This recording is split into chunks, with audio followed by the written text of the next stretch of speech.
Hi guys, welcome back to ಲೋಕಿನಯು YouTube channel.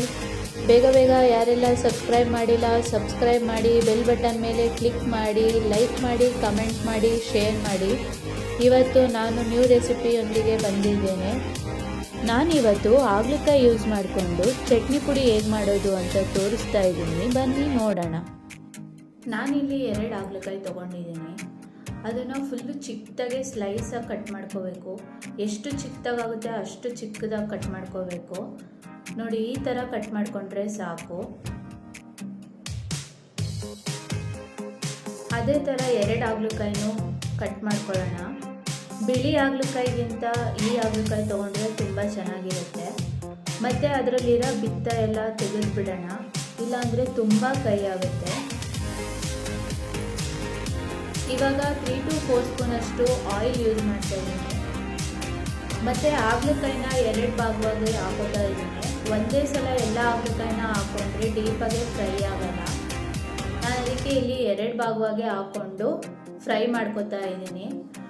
ನೋಡಿ, ಈ ಥರ ಕ್ರಿಸ್ಪಿಯಾಗಿ ಡೀಪಾಗೆ ಫ್ರೈ ಆಗೋ ತನಕ ಮಿಕ್ಸ್ ಮಾಡ್ಕೋತಾ ಇರಬೇಕು. ಮಧ್ಯ ಇದೇ ಥರ ಮಿಕ್ಸ್ ಮಾಡ್ಕೋತಾ ಇರಬೇಕು.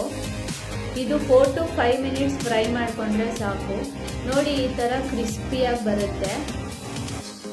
ಕ್ರಿಸ್ಪಿಯಾಗಿ ಬರೋ ತನಕ ಫ್ರೈ ಮಾಡ್ಕೋಬೇಕು. ಇವಾಗ ಇದನ್ನು ಒಂದು ಪ್ಲೇಟ್ಗೆ ಎತ್ತಿಟ್ಕೊಬಿಡೋಣ.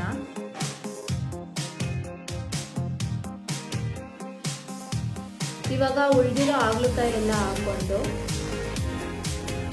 ಸೇಮ್ ಅದೇ ಥರ ಕ್ರಿಸ್ಪಿಯಾಗಿ ಬರೋ ತನಕ ಡೀಪ್ ಫ್ರೈ ಮಾಡ್ಕೊಳ್ಳೋಣ.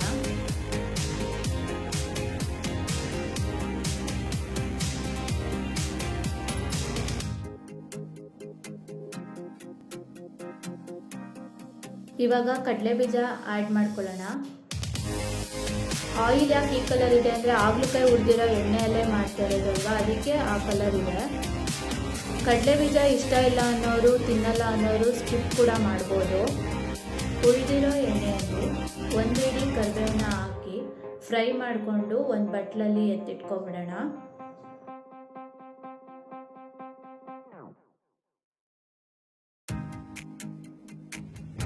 1 ಸ್ಪೂನ್ ಉದ್ದಿನಬೇಳೆ, ಕಡಲೆಬೇಳೆ, ಧನ್ಯ, 1 ಸ್ಪೂನ್ ಜೀರಿಗೆ. ಇಲ್ಲಿ ವಿಡಿಯೋದಲ್ಲಿ ಸ್ಕಿಪ್ ಆಗಿದೆ ಜೀರಿಗೆ.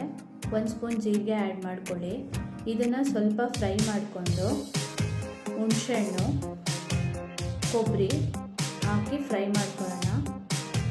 ಇದನ್ನು ಸ್ವಲ್ಪ ಹೊತ್ತು ಬಿಟ್ಟು ತಣ್ಣಗಾದ್ಮೇಲೆ ಮಿಕ್ಸಿಗೆ ಹಾಕ್ಕೊಂಡು ಗ್ರೈಂಡ್ ಮಾಡ್ಕೊಳ್ಳೋಣ.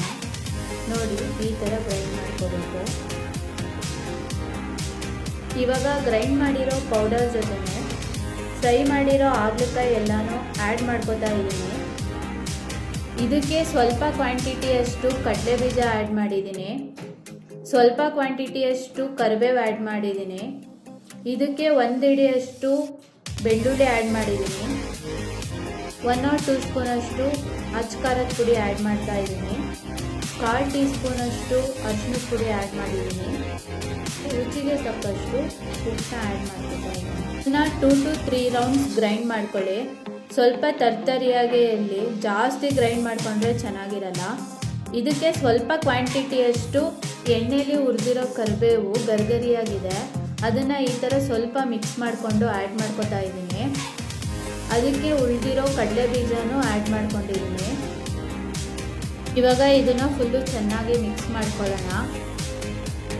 ಹಾಗಲಕಾಯಿ ತಿನ್ನಲ್ಲ ಅನ್ನೋರಿಗೆ ಈ ಥರ ಹಾಗಲಕಾಯಿ ಚಟ್ನಿ ಪುಡಿ ಮಾಡಿಕೊಟ್ರೆ ಅವ್ರಿಗೆ ಹಾಗಲಕಾಯಿಯಿಂದ ಮಾಡಿರೋದು ಅಂತಲೇ ಗೊತ್ತಾಗಲ್ಲ. ನೋಡಿ, ಅಷ್ಟು ರುಚಿಯಾಗಿದೆ. ಇದನ್ನು 15 ರಿಂದ 20 ದಿನ ಇಟ್ಕೊಂಡು ತಿನ್ಬೋದು, ಏನೂ ಆಗಲ್ಲ. ಮಕ್ಕಳಿಗೆ ಹಾಗಲಕಾಯಿ ಅಂದ್ರೇ ಇಷ್ಟ ಆಗಲ್ಲ. ಈ ಥರ ಚಟ್ನಿ ಪುಡಿ ಮಾಡಿಕೊಟ್ರೆ ತುಂಬ ಇಷ್ಟಪಟ್ಟು ತಿಂತಾರೆ. ನಾನಿವಾಗ ಬಿಸಿ ಅನ್ನದ ಜೊತೆ 1 ಸ್ಪೂನಷ್ಟು ತುಪ್ಪ ಆ್ಯಡ್ ಮಾಡಿ ಚಟ್ನಿ ಪುಡಿನ ಮಿಕ್ಸ್ ಮಾಡಿಬಿಟ್ಟು ಹೇಗಿದೆ ಅಂತ ಮಕ್ಕಳ ಹತ್ರನೇ ರಿವ್ಯೂ ಕೇಳೋಣ, ಬನ್ನಿ.